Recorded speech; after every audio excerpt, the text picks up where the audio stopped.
fotoana zao andro zao ametrahantsika anehoantsika angamba ny era-tany mihitsy hoe mahavityntsika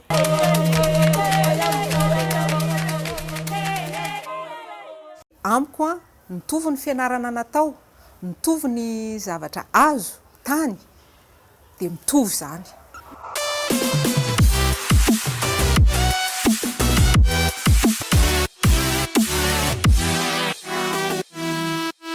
Tokony koa zany tsika eto Madagasikara tsika mihitsy no satria ianao amoaka vola dia tena tenena mihitsy tsy mety io sarotiny fa le hoe alefaso an'io fa mandeha io inony tsy mety.